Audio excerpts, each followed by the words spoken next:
네, 반갑습니다. 자, 오늘 여기 이제 많은 분들이 오셨는데 저희 회사에 대해서 여러분들이 이제 얘기를 들으셨습니다. 지금 주변에 소문이 어떻게 나고 있냐면은 정말 애터미처럼만 해라, 제발 애터미처럼만 해라 하는 얘기들이 이제 네트워크 마케팅을 관리 감독하는 그런 기관에서 정말 애터미처럼만 했으면 좋겠다 하는 그런 얘기들이 나옵니다. 그러면 이 회사는 잘 나가는데 그럼 여러분들은 어떻게 할 거냐 하는 거예요. 여러분들도 이 회사와 더불어서 다 성공자가 되어야 될 거다 하는 겁니다. 그러면은 성공자가 되려고 하면은 어떻게 해야 되는가 하는 거예요. 어떻게 해야 되는가 하는 거예요. 자, 많은 사람들이 되게 0세에서부터 시작을 해서 30세까지는 되게 공부를 합니다. 인생을 준비를 합니다. 30에서 한 60세까지는 대개 일들을 합니다. 그리고 60에서 90세까지는 노후를 보내게 된다 하는 겁니다. 그런데 요즘에 이 60세쯤 됐을 때 결산을 해봤더니 1%만이 성공자가 되었더라, 즉 부자가 되었더라 하는 거예요. 4%의 사람들은 경제 문제를 해결을 했는데 부자는 아니더라 하는 거예요. 그리고 나머지 10%의 사람들은 계속해서 하루 벌어서 하루 먹고 사는 일당벌이를 하고 있더라 하는 거예요. 15%의 사람들은 타계를 했더라 하는 거예요. 그런데 나머지 70%의 사람들은 일도 없고 돈도 없던 상태에서 노후를 맞이하게 되더라 하는 거예요. 자, 우리 주변을 보면은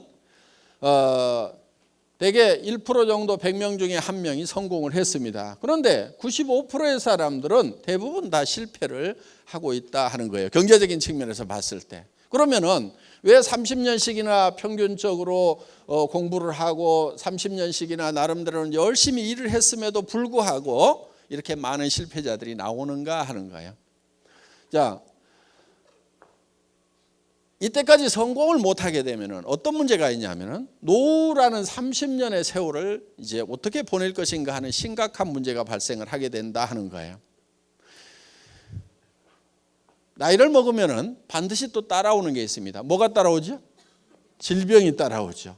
질병이 따라와서 병들고 돈이 없으면은 정말 악몽 같은 세월이 될 수가 있다는 거예요. 그런데 요즘에 흉흉한 소문이 돕니다. 120세까지 살지도 모른다는 이런 소문이 슬슬 지금 나기 시작을 해요. 그러면은 무려 60년이라는 세월을 돈 없이 병든 상태에서 보내야 된다고 하면은 이거는 몹시 끔찍한 일이고 본인만 불행한 것이 아니고 주변 가족들까지도 다 불행해지는 그런 사태를 맞이하게 된다.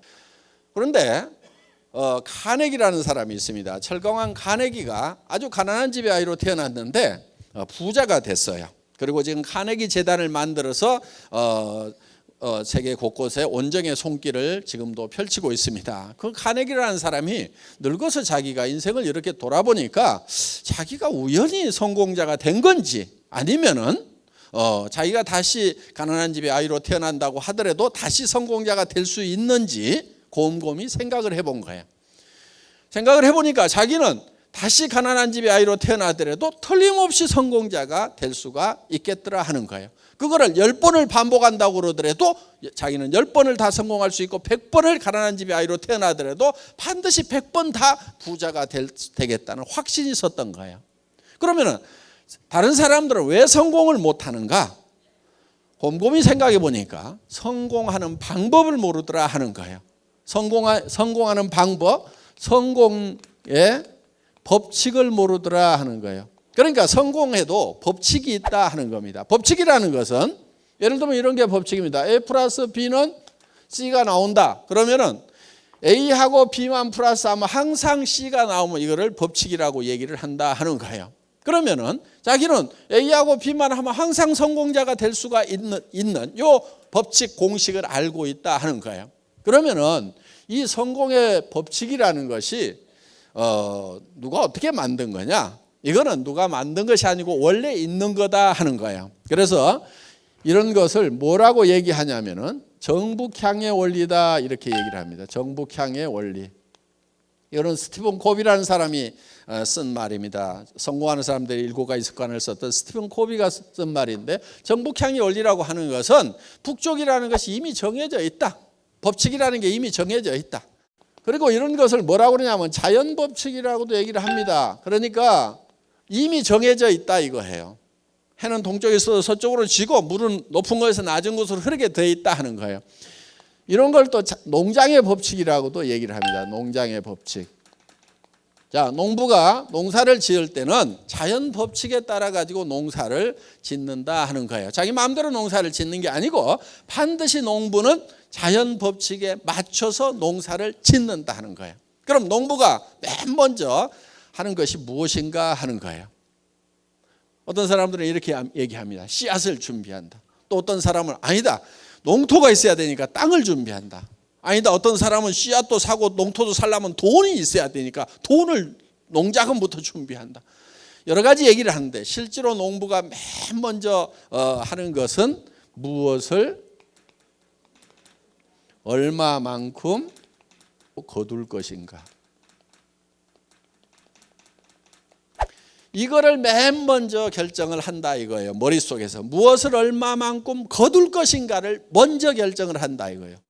농부의 머릿속에 들어와 있지 않은 것이 갑자기 곡간으로 들어오는 일은 절대로 없다 하는 거예요.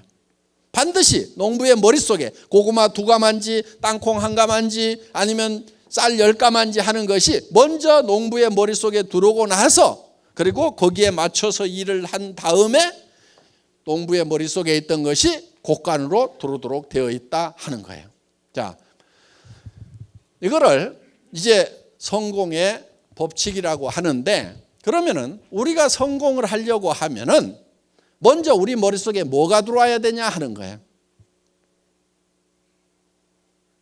우리 머릿속에 뭐가 들어와야 되냐면은 성공한 나의 모습이 내 머릿속에 들어와 있어야 된다는 거예요. 성공한 나의 모습이. 그러니까 내가 성공을 하느냐 못하느냐는 누구에게 달려있냐면 자기 머릿속에 자기가 자기를 어떻게 생각하느냐 하는 셀프 이미지를 어떻게 메이킹할 거냐 하는 데 달려있다 하는 거예요.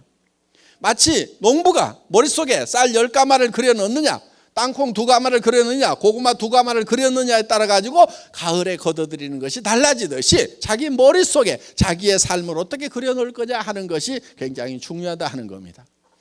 내 머릿속에다 성공한 모습을 그려 넣지 않으면은 절대 튀어나오질 않아요.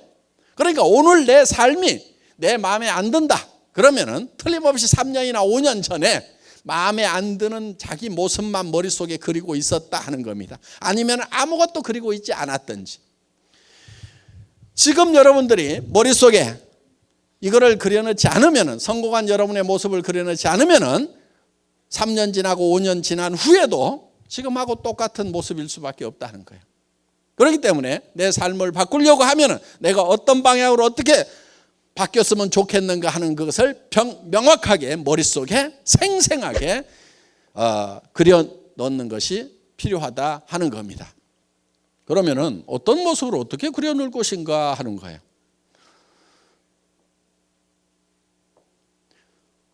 생각이 좀 복잡하죠? 복잡한 이유가 있습니다. 사람이 좀 복잡하게 만들어져서 복잡한 거예요. 사람이 어떻게 만들어져 있냐면요, 사람은 육이라는 게 있습니다. 몸이 있습니다. 그리고 영이라는 게 있어요. 영. 그 다음에 혼이라는 게 있습니다. 그 다음에 우리는 혼자 사는 게 아니고 주변 환경으로 둘러싸여 있습니다. 이 육이 요구하는 것, 영이 요구하는 것, 혼이 요구하는 것, 주변 환경이 요구하는 것이 각각 다릅니다. 이거를 우리는 다 만족시키고 살아야만 된다 하는 거예요. 이게 욕구라는 건데, 우리 육이 요구하는 것은 첫째는 건강하고 오래 사는 거예요. 그리고 건강하고 오래 사는데 찢어지게 가난하면은 만족스럽지가 못하죠. 그러면은 풍요롭게 사는 욕구를 가지고 있다는 거예요. 한마디로 얘기하면은 잘 살며 잘 살아야 되는 거예요.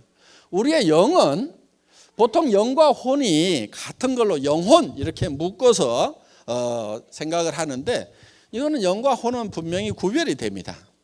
스피릿, 소울 구별이 되는데, 그럼 영은 뭐고 혼은 뭐냐 하는 거예요. 이 영은 동물하고 사람하고를 구별짓는 가장 중요한 포인트가 될 수가 있어요. 동물은 혼은 있는데 영이 없어요. 영은 예를 들면은 시간에 관한 개념이라든가, 성경에 보면 영혼을 사모하는 마음을 주셨도다 하는 게 있어요. 그래서 이 시간에 관한 개념, 영혼을 사모하는 마음이 있다 하는 거예요. 그리고 이거는 양심에 관한 거예요. 양심. 이 양심은 동물에게는 없어요. 사람에게만 있어요. 이웃집 개가 이웃집 아저씨 다리를 물어버렸어. 그러더니 저녁에 가가지고 내가 좀 참을 걸 그러면서 후회하고 있는 개 보셨어요? 전혀 양심의 가책을 안 느낍니다. 그런데 사람은 아무리 악한 사람이라도 이 양심의 가책을 느끼게 돼 있어요. 물론 양심도 계속 무시하면은요, 양심이 무뎌지기는 해요. 그래서 성경에 보면 양심이 화인 맞았다, 불도장을 맞았다 이런 얘기는 있는데, 여러분들이 양심을 계속 닦으면은 양심이 계속 빛나면서 이 양심이라는 것이 모든 것을 분별하는 기준 역할을 하는 거예요. 그래서 우리는 양심에 따라서 살고 싶다. 그리고 우리는 창조주를 사랑하고 사랑받고 싶은 욕구를 가지고 있어요. 바로 사람이 영적인 요소를 가지고 있기 때문에 그렇다는 겁니다. 혼은 미지의 세계에 대해서 알고 싶은 지적 욕구가 바로 여기에 해당이 됩니다. 사람은 배우지 못하면 한이 맺히게 돼 있어요. 아무리 돈이 많아도 내가 무식하다, 배우지 못했다, 그러면 죽을 때 한이 맺히게 돼 있어요. 그리고 희노애락을 느끼는 것이 바로 이 혼의 부분입니다. 희노애락. 그러니까 희노애락을 느끼는데 평온한 감정을 가지고 살아가고 싶은 욕구를 우리는 반드시 가지고 있다 하는 거예요. 그래서 이 평안해야 되는 거예요, 마음이. 동물도 희노애락이 있습니다. 밥 주는 주인한테는 꼬리 살살살살 흔들어요. 무슨 뜻이에요? 기쁘다 하는 거예요. 기쁘다. 밥 먹을 때 건들면 노합니다. 예. 그래서 이 희노애락이 있고, 그 다음에 지식도 있어요. 기억력도 있고, 주인인지 도둑놈인지 다 구별하고, 이렇게 다 숫자도 가르치면은 야 3번 물어와, 5번 물어와 이렇게 하면은 가르치면 이런 것도 배우긴 배워요. 사람보다 지능이 좀 떨어지긴 하지만은. 그러니까 동물도 혼은 있다 하는 거예요. 그래서 이거는 이제 배우고 싶은 욕구를 가지고 있다 하는 거예요. 우리는 배우지 않으면 안 된다는 거예요. 그리고 우리는 주변 환경에 대해서 공헌하고 싶은 욕구를 가지고 있다.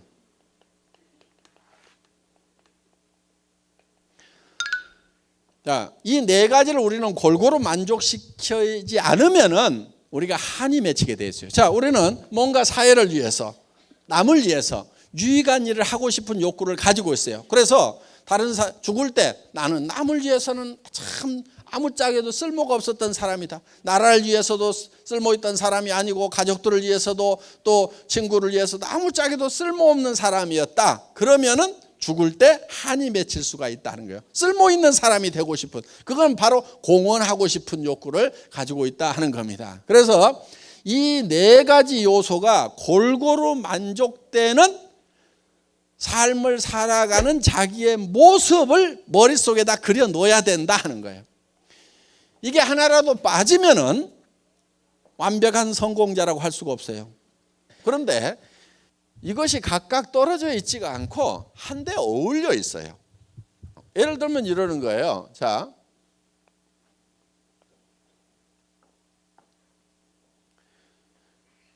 우리의 육이 있습니다. 육은 잘 살며, 영은 사랑하고, 그 다음에 혼은 배우고, 그 그다음에 환경에 대해서는 공헌하는 삶. 그런데 우리가 잘 살아야 되는데 그냥 잘 산다고만 생각하면은 이게 별 의미가 없어요. 잘 살아서 뭐 할 건데? 이렇게 되는 거예요. 그런데 우리가 잘 살아야 되는 이유는 사랑하는 사람이 있기 때문에 반드시 잘 살아야만 된다 하는 거예요. 내가 못 살게 되면은 내 사랑하는 사람들이 다 힘들고 다 어려움을 겪게 된다 하는 거예요. 자, 정말 자녀들이 어렵게 살아가면은 부모님들이 애달퍼합니다. 내가 죽더라도 너희 잘 되는 꼴을 보고 죽어야 될 건데 너희들 이렇게 어렵게 살아가는 걸 보니까 내가 눈을 감을 수가 없다는 것이 부모님들의 얘기입니다. 그리고 우리가 잘 살아야 되는 이유는 정말 사랑하는 자녀들이 있기 때문에 우리가 잘 살아야 되는 거예요. 지금 우리 세대 살아오신 분들 집 한 채 마련하느라고 정말 거의 평생을 다 소비하다시피 했습니다. 그런데 우리 자녀들 세대는 우리 세대보다도 더 힘든 세대라고 얘기를 합니다. 많은 경제학자들이 다음 세대가 전 세대보다 어려운 세대가 지금 시작이 됐다는 거예요. 지금 우리 시대에는 그래도 희망이라는 게 있었어요. 배우고 뭔가 공부를 하고 열심히 노력하면 잘 살 수 있다는 희망이라는 것이 있었다는 겁니다. 그런데 요즘 젊은이들 앞에는 공부를 할 만큼 하고 노력을 해도 대책이 안 서는 절망이라는 벽에 봉착해 있다 하는 겁니다. 그래서 우리 자녀들한테 우리 부모 세대가 희망이 되어줄 필요가 있어요. 그래서 우리는 정말 주기 위해서라도 부자가 되어야 된다는 거예요. 주는 기쁨을 맛보기 위해서. 그래서 자녀들 보고도 니네 집사라고 하지 말고 우리가 정말 집 한 채씩 사준다고 하면은 얼마나 보람이 있겠냐 하는 거예요. 그러니까 우리가 잘 살게 되면은 사랑하는 자녀들에게 집 한 채씩 사줄 수 있다 이거예요. 그러니까 잘 살아야 되겠어, 안 살아야 되겠어? 잘 살아야 되는 거예요. 잘 살아야 되는 거예요. 이 잘 살지 못하면은요, 이 사랑하는 것도 힘들어요. 저도 집사람을 워낙 좋아해 가지고 한 1년을 쫓아다녀 가지고 이제 결혼을 했어요. 그래서 잘 살았습니다. 그런 대로 잘 살았는데 저는 월급쟁이를 한 17년을 했어요. 그런데 월급쟁이가 노후 보장이 전혀 안 되죠. 그래서 이거 일하는 재미에 빠져 가지고 17년이라는 세월을 너무 많이 보냈다. 그래서 이제 나가서 내가 노후 대책을 세울 수 있는 뭔가 일을 해야 되겠다 하고 이제 나왔습니다. 나와서 이제 인터넷 백화점을 이제 차리게 됩니다. 차렸는데 문제는 뭐냐면은 아직 시대가 오질 않았어요. 그런데 백화점을 차렸어요. 수만 가지의 제품을 가지고 있는 그런 이제 초대형 백화점을 만들어 놨는데 문제는 뭐냐면 아직 아줌마부대 손가락이 안 움직이는 거예요.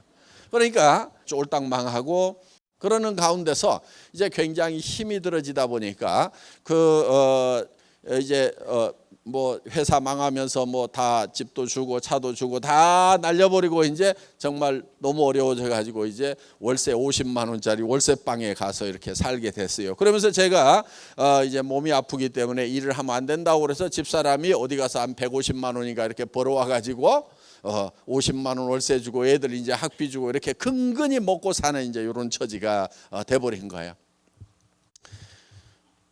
그래도 그렇게 사는데 이제 이 경제적으로 압박을 받다 보니까 부부간에도 말이 점점 이제 뜸해지기 시작을 하고 나중에는 말 한마디씩 나오면 이렇게 삐딱선을 타기 시작하고 자꾸 이렇게 갈등이 생기더라고요. 어느 날 제가 집에 들어갔는데 너무 추운 거예요.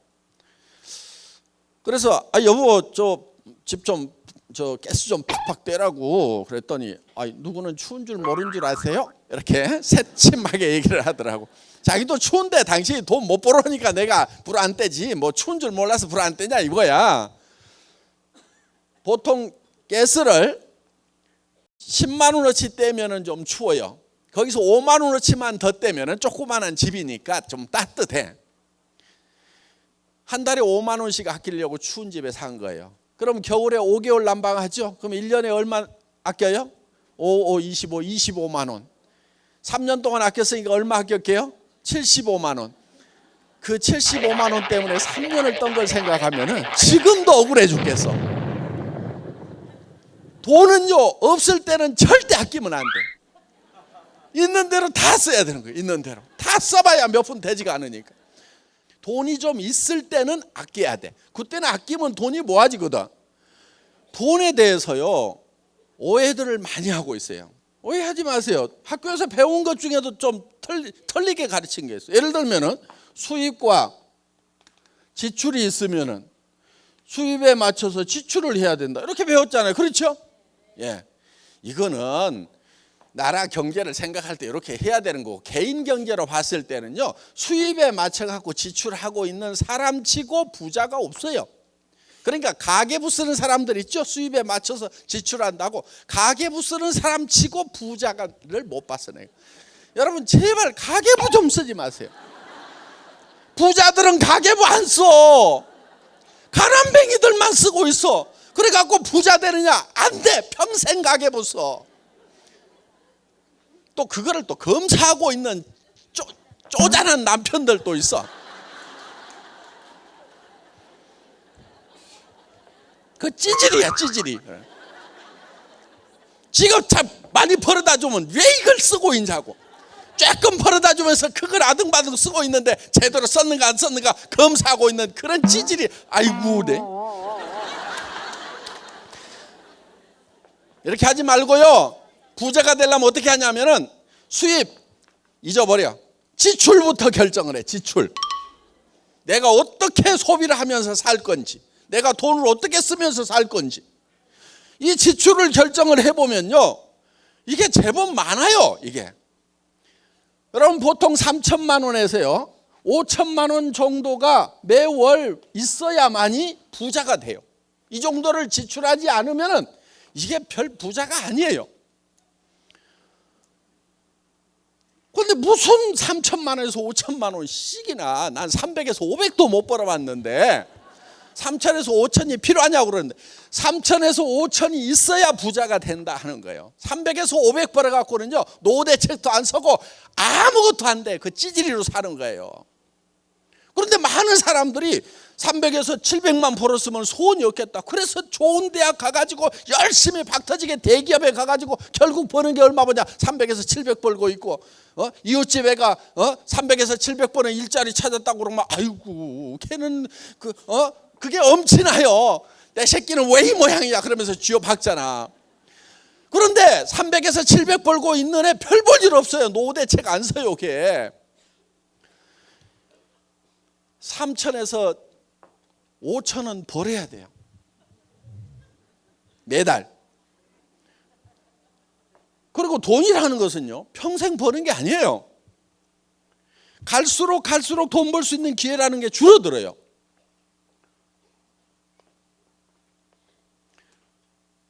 이 기회의 색이 이렇게 줄어드는 거예요.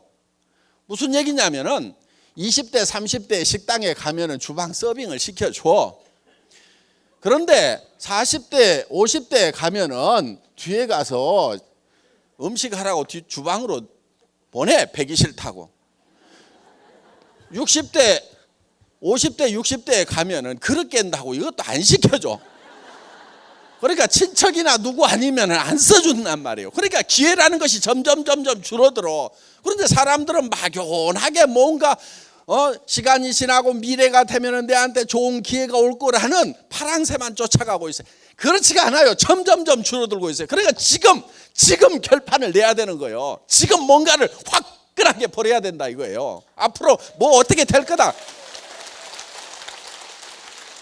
그리고 사람은 돈을 버는 때가 있고 번 돈을 쓸 때가 있어야 되는 거야.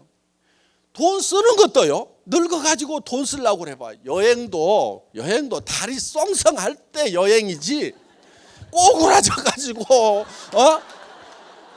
거기에다가 어디 좋은 경치를 봐도 눈도 침침한데 가면 뭐 하냐고. 어디 맛있는 걸 먹을 때도 이빨이 쏭쏭할 때지. 가가지고 틀니가 많냐 해가면서 맛있는 거 주면 뭐하냐 이거야. 그러니까 이것도 기회가 점점점 줄어드니까 벌려면 1년, 2년, 3년이라도 빨리 벌고 그래 놓고 그걸 쓰러 다녀야 된다 이거야. 그런데 젊음 다 가도록 이제 벌기만 해. 벌기만 하다가 이제 늙어가지고 이제 있는 돈도 쓰지도 못한다 이거예요. 그러니까 벌 수 있는 시간이 그렇게 길면 안 되는 거예요. 3년에서 5년 안에 평생 쓸 돈을 다 벌거나 아니면은 평생 돈이 들어오도록 시스템을 만들어 놔야 돼. 3년에서 5년 해보고 안 되면 때려치우세요. 그거는 평생 해도 안 돼. 애터미 사업도 3년 5년 지났는데 안 되는 사람들 빨리 때려치우고 집에 가세요. 근데 반성을 한 가지는 해봐야 돼. 진짜로 했는가? 아니면은 발가락만 하나 걸치고 3년 5년 지나갔는가? 그거는 반성을 해야 돼. 근데 진짜로 했는데 양발 다 담그고 진짜로 뛰었는데도 3년에서 5년 했는데 안 됐다 그러면은 가세요 그냥. 그런데 진짜로 했냐 하는 거야. 여러분 돈이 3천에서 5천은 있어야 사람답게 살아요. 부모님한테도 제발 용돈 드리지 말고 생활비를 드리세요. 20만 원 30만 원 보내주고 무슨 애기들이에요. 부모님도 살려고 하면 생활이라는 걸 해야 된단 말이에요. 생활비를 200이든 300이든 400이든 보내드려야 돼. 그래야 뭘 사람답게 살 거 아니에요. 그리고 노인네들 치료비 더 많이 들어가요.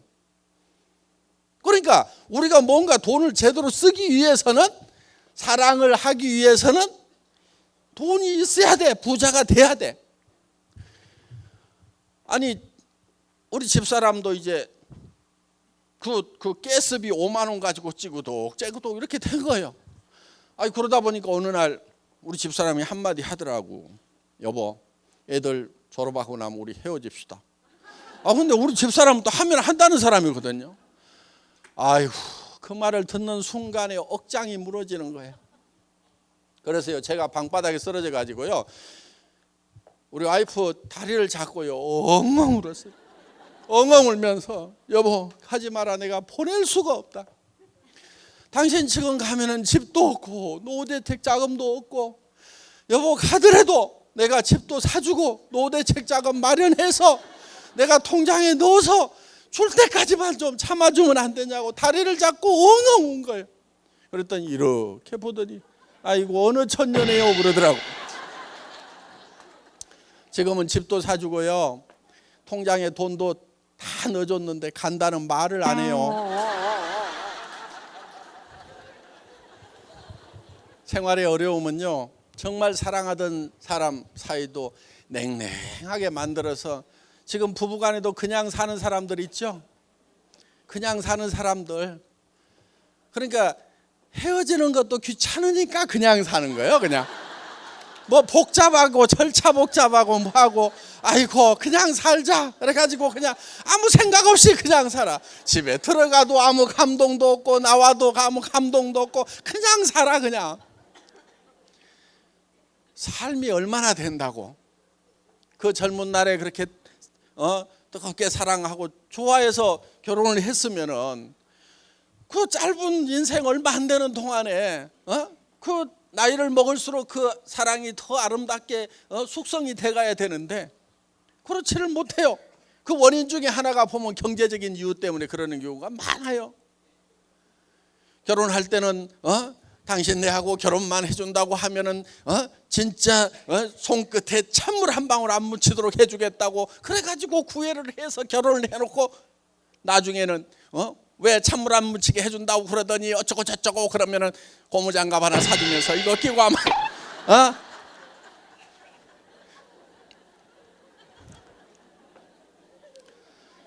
그러니까 사랑도 제대로 하려고 하면은 잘 살아야 된다는 거예요. 그래서 이게 다 이렇게 하나로 연결이 되어 있고 엉켜 있는 거예요. 우리는 벌어서요 남 주려고 사실은 버는 거예요. 스스로 돈을 쓰는 것보다도요 우리는 남한테 주었을 때 정말 행복하고 기쁨이 있어요. 지금까지 뭐 남줄 돈이 없어가지고 뭐 그런 거 한 번도 못 느껴보신 분들 앞으로 기대를 하십시오. 남줄 때 기쁨이 굉장합니다. 그래서 성경에도 받는 자보다 주는 자가 복이 있도다 그랬어요. 그것이 진실이라는 것을, 진리라는 것을 줘보면은 알아요. 그래서 우리는 가까운 데서부터 점점 넓혀서 줘야 돼요. 그리고 남을 도울 때 내가 부자가 다 된 다음에 여유 있으면 남에게 주겠다 그러는 사람 치고 부자 된 다음에 돕는 사람이 거의 없어요. 언제부터 도와야 되냐면은 내가 어려울 때 나보다 더 어려운 사람을 도우면서 살아가야 된다 하는 거예요. 그러면은 나중에 부자가 됐을 때도 또 어려운 사람들을 도울 수가 있어요. 저희는 저희 회사에서도 주변에 이렇게 돕는 일들을 해왔어요. 사회적으로. 그래서 맨 처음에 회사가 어려울 때는 이웃의 학교에, 가장 가까운 학교에 애들 좀 불러가지고 한 달에 20만 원, 40만 원 주는 일부터 시작을 했어요. 할머니하고 둘이 사는 애가 있어. 그런데 그 할머니가 받는 보조금하고 뭐 이런 거 조금 받아가지고 사는데 그 20만 원도 그 집에는 큰 도움이 되더라고. 그래서 이제 이웃에 이렇게 도와주고 그러면서 조금씩 금액도 넓혀 나가고 어떻든 우리는 이제 주변에 이렇게 좀 도와야 될 일들이 많이 있습니다.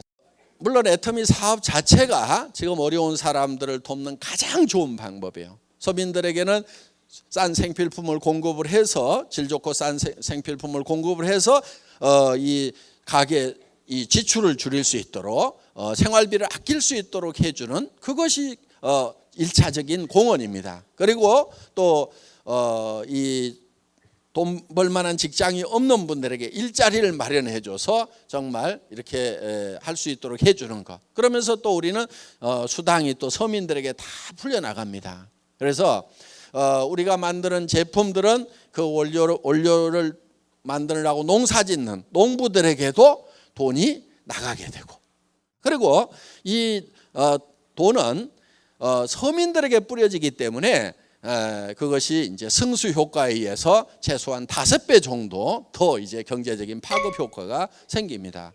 자, 어떻든 우리는 정말 사랑하는 사람들이 있기 때문에 우리는 반드시 잘 살아야만 된다. 그래야 내 사랑하는 사람들이 같이 잘 살게 되고 그리고요 사람은 조금만 올라가게 되면은요 점점점 용기라는 것이 생겨요.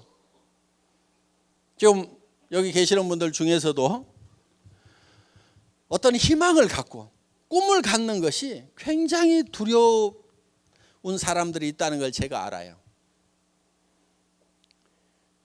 어떤 희망을 갖고 꿈을 갖는 그것을 두려워하고 있다는 걸 제가 알아요. 왜냐하면 저도 사실은 뭐 어렵지 않게 세상을 살았어요.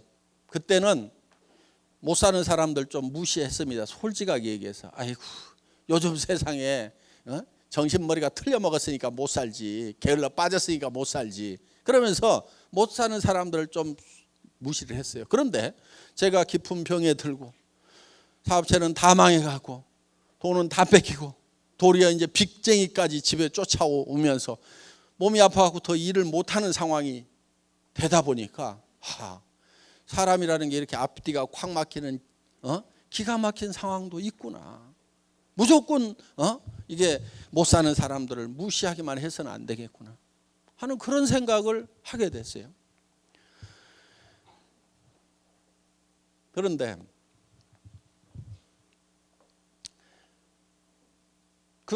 그런 어려운 상황이 이렇게 되다 보니까 정말 희망을 갖는 것이 굉장히 두렵더라고요.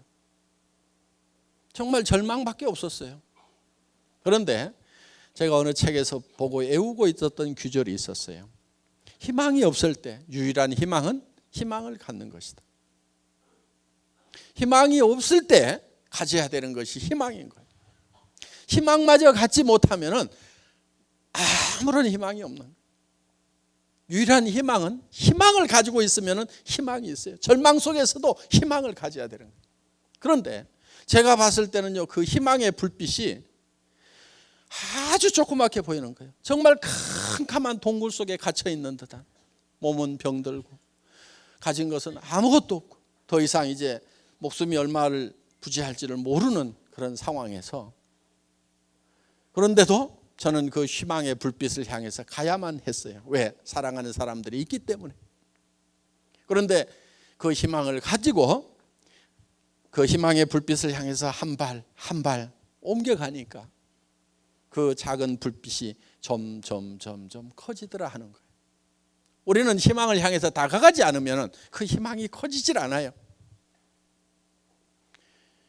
그 불빛이 점점 커지더니 어느 순간에 이제 동굴 밖으로 나오고 온 천지가 밝은 광명으로 가득 찬, 정말 희망만이 가득 찬 그런 세계로 내가 나올 수가 있더라 하는 거예요.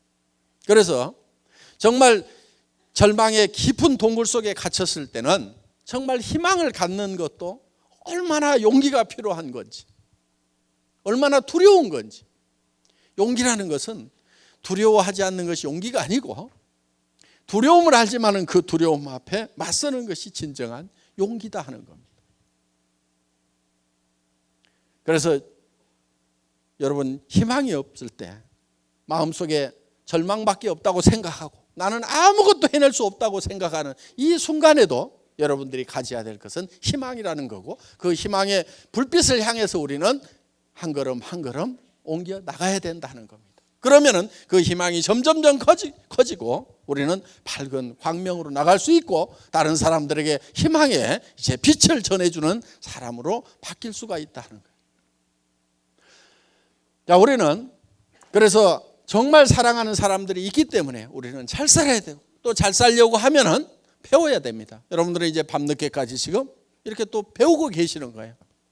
그래서 정말 잘 살아서 사랑을 베풀면서 나눠주면서 살아가는 그런 나 자신의 모습을 우리가 머릿속에 한번 그려보자 하는 거예요. 그래야만이 내 머릿속에 그게 만들어져야 2년이고 3년이고 5년 후에는 밖으로 튀어나오는 거예요.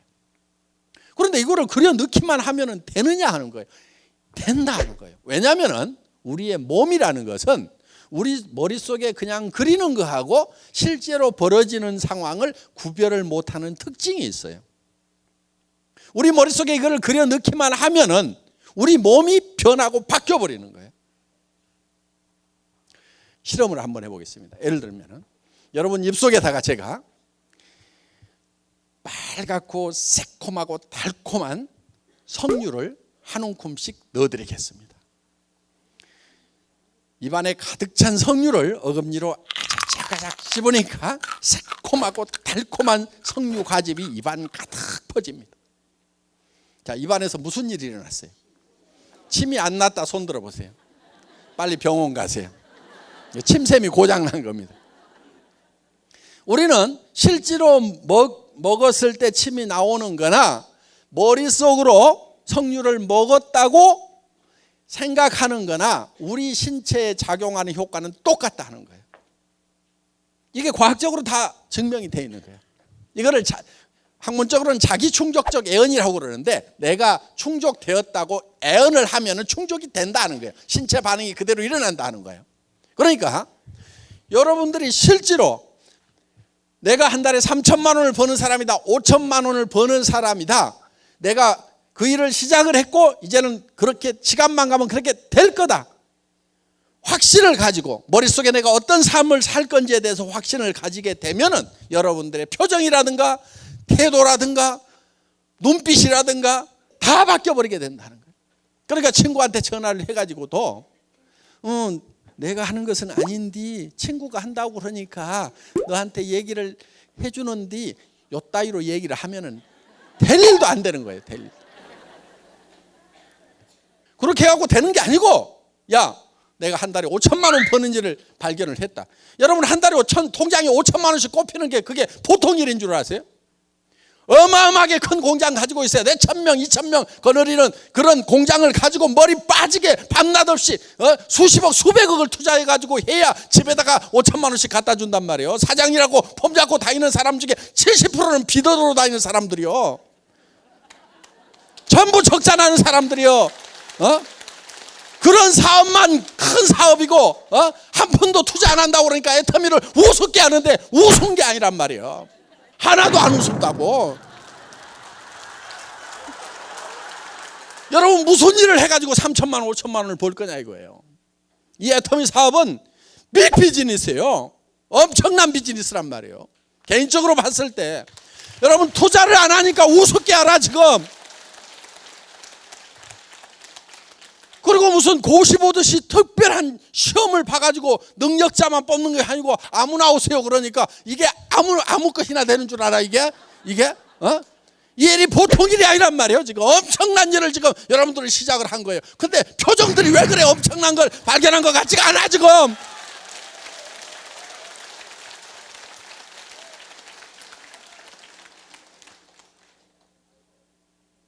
이 일은 대단한 일인 거예요. 그럼 친구한테 전화를 할 때도 야 빨리 와라. 뭔데 그러면 와가지고 들어 탁 이렇게 끊을 정도로 그 정도는 돼야 될 거란 말이에요 이게. 빨리 와봐. 너한테 먼저 얘기해 줄까 다른 친구한테 먼저 얘기해 줄까. 기가 막힌 일인데 그래도 내가 너를 아끼니까 빨리 와 빨리 와. 시간 지체하지 말아라. 이 정도는 파워 있게 나가야 된단 말이에요. 근데 뭐 회원가입 하나만 해줘. 뭐 이게 무슨 뭘 꼭 부담을 주는 것도 아니고 하라는 것도 아니고 그냥 하나만 써줘. 이따위로 얘기하지 말으란 말이에요. 이게 엄청난 일인데 너 지금 안 하면은 너 저 밑으로 갈래? 너 위에 있을래? 너 한 단계가 너 얼마나 차이 나는 줄 알아? 하면서 큰 소리를 빵빵 쳐가면서 해야 될 일이란 말이에요. 그게 여러분들이 진짜 3천만 원을 벌고 5천만 원을 버는 일이라고 믿으면은 그게 소리가 나오는 거예요. 그게 저는요 이 회사 시작하면서요 첫 세미나에 17명 모아놨어. 그 첫 세미나에서 제가 5시간 6시간 동안을 여러분들 크라운 마스터가 되면은 에쿠스를 한 대 주겠습니다. 그리고 돈을 3억을 주겠습니다. 그렇게 얘기를 했어요. 그리고 임페리얼 마스터 최고 직급에 가게 되면은 현금을 축하금으로 10억을 주겠다. 그리고 매달 5천만 원씩을 들고 에쿠스 리무진을 새로 또 한 대 주겠다. 오피스텔 50평짜리를 임대해가지고 회사에서 임대료 물고 그냥 쓰도록 해주겠다. 바닥에는 카페트 쫙 깔아주겠다. 발목까지 빠지는 카페트. 그거를 발표를 했어요. 그런데 그때 내가 타고 간 차는 280만 원짜리 중고 카니발이요. 280만 원짜리 중고 카니발을 타고 가가지고 에쿠스를 주겠다. 아마 똑똑한 사람이 있었으면은 니나 잘해라 니나 그랬을 거야. 그런데 거기 모인 사람들이 하도 큰 소리를 치니까 정신이 나가가지고 지금까지 따라와서 지금 성공을 한 거예요. 제정신이 아니어야 돼. 성공은 제정신으로 하는 게 아니에요 여러분. 미쳐야 돼. 미쳐야만 목표에 미칠 수가 있어요. 그래서 여러분들 오늘 저녁에 내가 정말 어떤 인생을 살 건지 정말 여러분들이 살고 싶은 한 편의 영화를 지금 만들겠다 하는 거예요. 그게 누구누구의 인생 시나리오 요거를 쓰는 거예요. 양식을 나눠드리는데 다 씁니다. 쉬워요. 자, 그 양식을 보면은 이런 수레바퀴 같은 게 있어요. 자, 우리가 요 4가지 요소를 반드시 여기다가 한 번은 들어가게 해야 되는 거예요. 그래야 균형 잡힌 삶이 되겠죠? 자, 6 그러면은 잘 살아야 된다. 잘 산다고 하는 것은 경제적으로 풍요로워야 되겠죠. 그러면은 여기 주택 문제 대개는 해결이 잘 안 돼 있습니다. 그 다음에 건강 장수를 해야 되니까. 그 다음에 또 뭐 자동차 요즘 필수품이죠. 사랑하고 효도 배우고 자녀 교육 여행도 좀 풍요로운 삶을 살기 위해서는 여행도 좀 해야 되겠다. 그럼 이런 항목들은 자기가 결정을 하세요 되게. 자, 그런데 내가 여기다가 이제 점수를 먹여보는 거예요. 주택이 내가 생각하고 있는 주택이 있을 거예요. 예를 들면은 70평은 돼야 되겠다. 아니면 50평은 돼야 되겠다. 그런데 지금 30평에 산다. 그러면은 자 40점.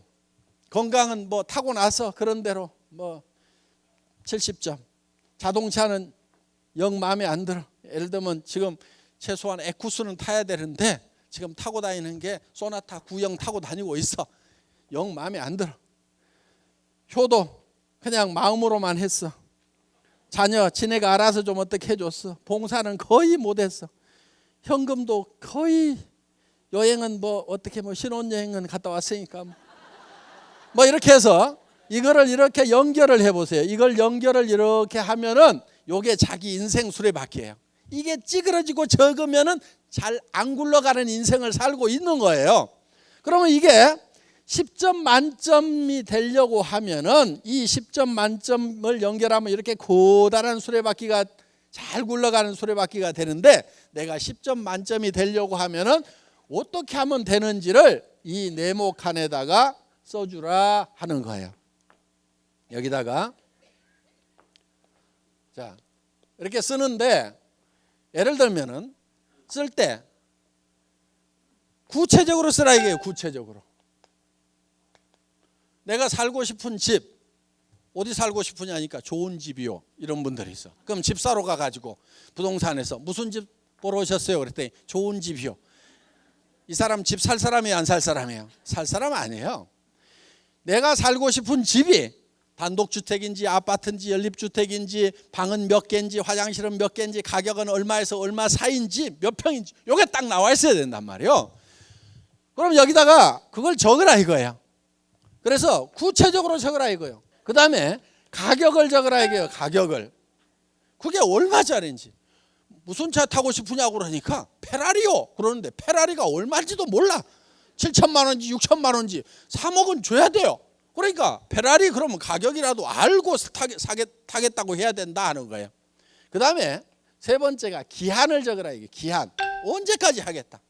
그러니까 내가 70평짜리 집을 언제까지 사겠다고 적어야지, 그냥 세월을 가거나 말거나 그러다 꼴딱 죽어버리면 그게 그냥 물거품이 돼버린다는 거예요. 그러니까 내가 3년, 5년, 7년 안에는 내가 반드시 사겠다. 기한을 정해야 되는, 기한을.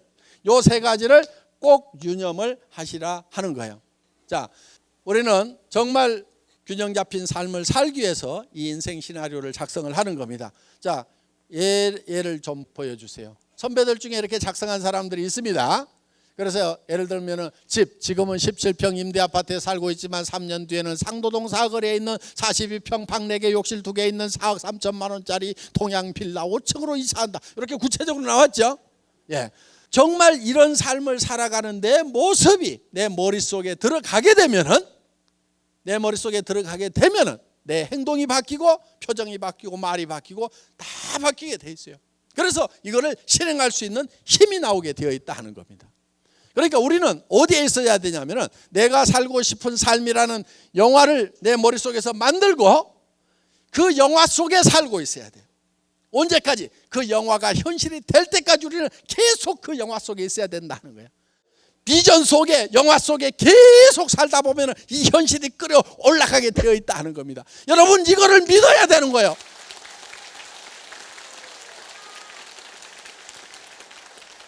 그래서 여러분들이 이거를 작성을 하시고 한 가지만 더 작성을 하시면 되는데, 1년 후에는 다이아몬드 마스터가 되겠다. 또 샤론 로즈 마스터는 내가 2년 안에 되겠다. 샤론 로즈가 되면 한 달에 1,000만 원씩을 번다. 그래서 최소한 2년 안에 월 1,000만 원씩을 버는 월천댁이 되겠다. 뭐 이런 목표들을 쭉 세우시라 이거예요. 오늘 늦은 시간까지 수고 많으셨습니다. 강의 마치겠습니다.